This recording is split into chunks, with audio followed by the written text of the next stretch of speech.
And on this Monday, May 19th, 2025 edition of Newsmakers, Vice President J.D. Vance has met with America's first Pope.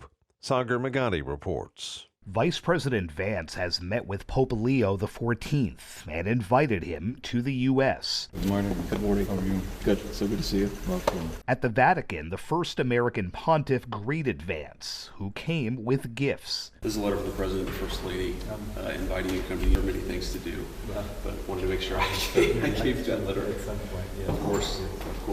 In a video released by Vatican media, Leo puts the letter on his desk and says, at some point. Later, another gift for the Chicago-born Pope. This, of course, is Chicago Bears jersey with your name.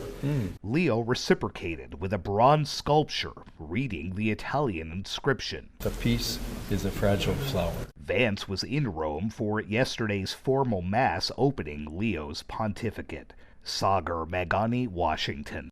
Also, the Vice President's office said Vance gave the Augustinian Pope a copy of two of St. Augustine's most seminal works, The City of God and On Christian Doctrine. Vance and Secretary of State Marco Rubio also met with Vatican Foreign Minister Archbishop Paul Gallagher. The White House says they discussed religious freedom, the persecution of Christians around the world, and the shared commitment of President Trump and Pope Leo XIV to stop the killing in Ukraine and the Middle East.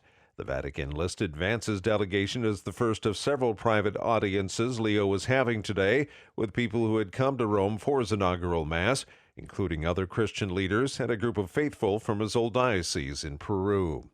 A 25-year-old man believed to be responsible for an explosion that ripped through a Palm Springs, California fertility clinic Saturday left behind anti-pro-life writings before carrying out the attack.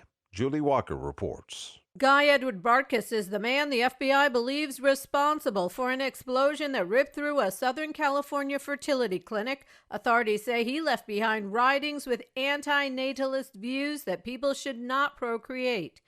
LA FBI Assistant Director Akil Davis. Make no mistake, this is an intentional act of terrorism. The FBI is investigating it as such. That audio courtesy KABC. Bartkus attempted to live stream the explosion but died in the attack. The car bomb on Saturday gutted the American Reproductive Center's fertility clinic in Palm Springs, injuring 4. Officials say the embryos were unharmed. I'm Julie Walker. And that's Newsmakers for this Monday, May 19th, 2025 edition. I'm Keith Black.